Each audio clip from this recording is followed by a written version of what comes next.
Hey, Miss T, you ready to ask some important questions that our followers would like answered? Sure. Okay. So, East Coast Kicks says, where do we ask questions? Right here. Right on YouTube. Just right there on the comment section. You just asked. You just asked, exactly.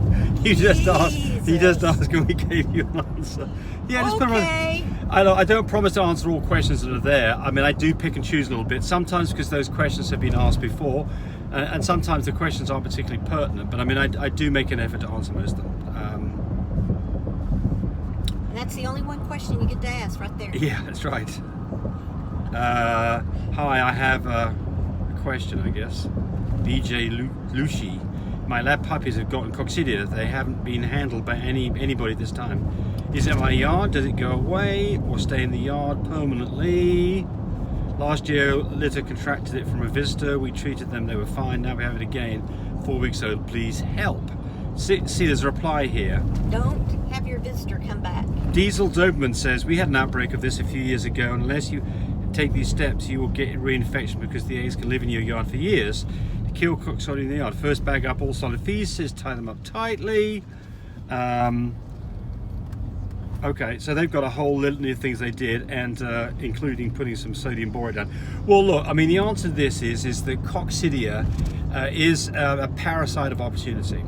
And when I say that, the thing is that actually most dogs, adult dogs, do have a small amount of coccidia in their gut that's kept under control by their immune system. And so what happens is that can get passed along to puppies, or when dogs get stressed, their immune system doesn't work as well, and then the coccidia becomes prevalent. So I think that you just have to face the fact that you're likely to have coccidia, and you need to routinely treat dogs for coccidia is probably the best answer. You can certainly go ahead and, I mean, you know, the comment here from a Diesel Doberman about picking up poop, they're exactly right. So the things that we do is we pick up, we have our dogs, concrete. When they're not running around, they are on concrete, or they're on beds that are on top of concrete. You bleach and we bleach. We use actually Wizzy Wash is actually the product we use. Yeah. We use a thing called Wizzy Wash. Goes on the end of your spray hose.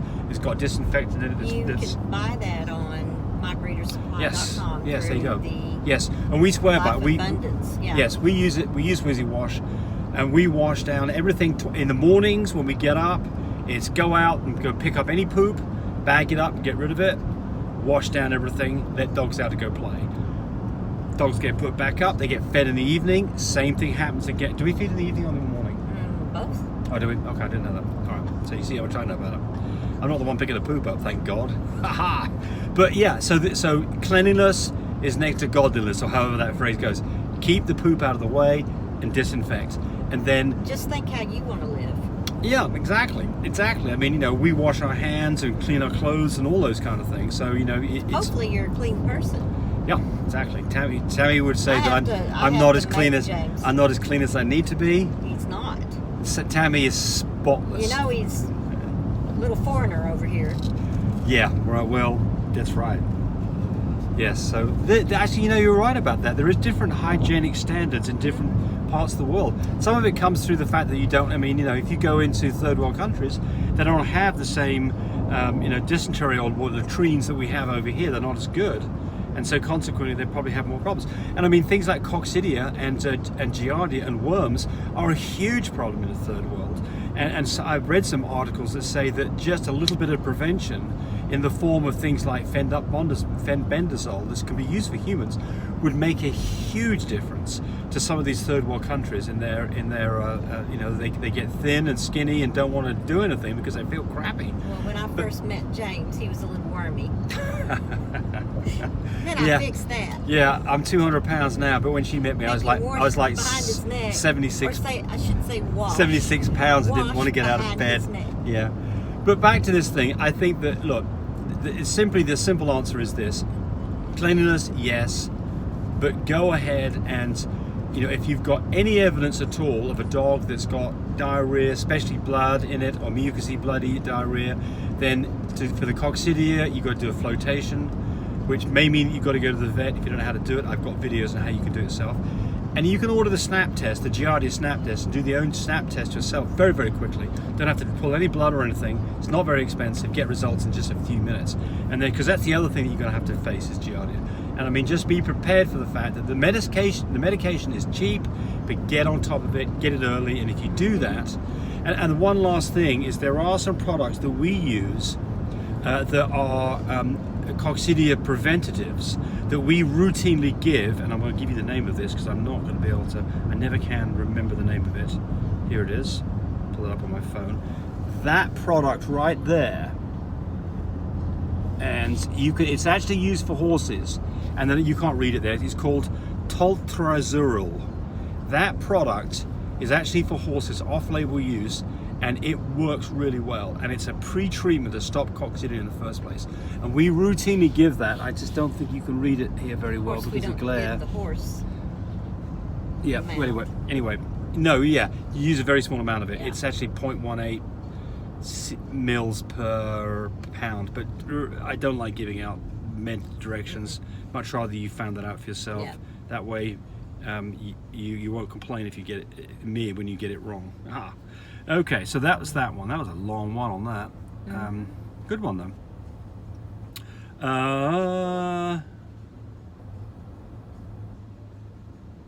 So Ricardo Flores says, my puppy has a flat belly chest. He's talking about taping legs up. Hope it works. It will work. It works for us every time. I think we talk about that every time Yeah, we do really. a video. So here's somebody else. Where do I submit some questions right where you asked that question? That was a question right there.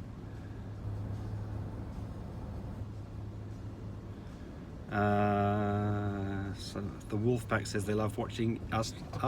Well, thank you. We like that.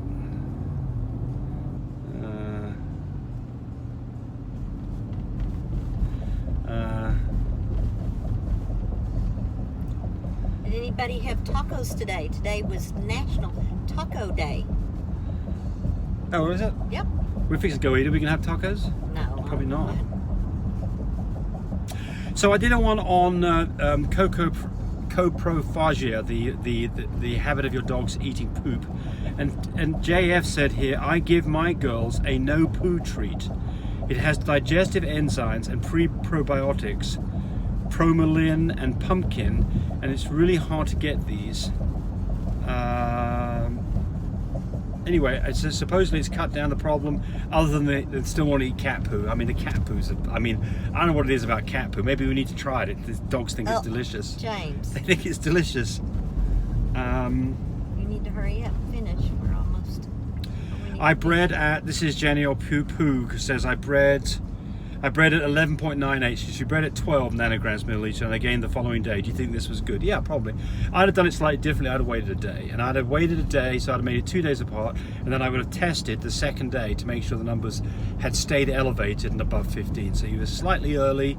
The second day is probably good. You'll probably be okay, but I think that if you want to amend this a little bit, it's okay to breed on a 12. Breed 2 days later and then test again, because some dogs go back down and then they don't get bred. We're back on the coprophagia, the poop eating. Any correlation between a poop eating and their diet, especially if they're eating more veggies and little or no meat? Certainly could be. I mean, I just, the problem with all of this, it's all anecdotal, and so I think what you have to do is try some stuff. So, if you've got a dog that's eating its poo or other dogs' poo, you can try the diet. But I think a better way to do this is to try treating the behavior. So the behavior of eating poo. That and vitamins. Sometimes they're missing a vitamin. So they need. Yeah, but what I've read on this, it's very dog food these days is so good with all the vitamins that it's very unlikely that's the case. But it's a valid point. But I would. Once they get a taste of blood that's in stool, that's when they start learning to eat that, I think. Yeah, I think. Yeah. So I don't want to go over the whole video because you're bringing things up in the video. But the point here is that the majority of dogs that eat poo, it's a learned habit, and you have to break them of the habit. And I think that the number one way of doing that no, it's nasty, chewy. Is to take them outside after they've eaten on a leash, if they have a habit of eating poo, and get them to poo, and then when they have a habit of turning around to eat it, take them away with the leash, get them to go play, give them a treat, Make it a fun time. Don't let them eat the poo. Keep the poo cleaned up so there's not, and then keep the poo out of the cage. There we go. We've got to go and eat. Thanks for watching. We wasted 10 minutes of your time. Bye. Bye. Watching the video. I really appreciate people who subscribe to me. It helps me, encourage me to do more of these videos. But do remember, disclaimer here, I am not a vet. I'm not a licensed medical professional. I'm purely a person who's been breeding dogs for the last couple of decades. Any information that you got from this video, use at your own risk. There's nothing implied here, and certainly this should not be used as a substitute for advice from your veterinarian or your medical professional. I hope you enjoyed the video. Come back for more of them. Bye.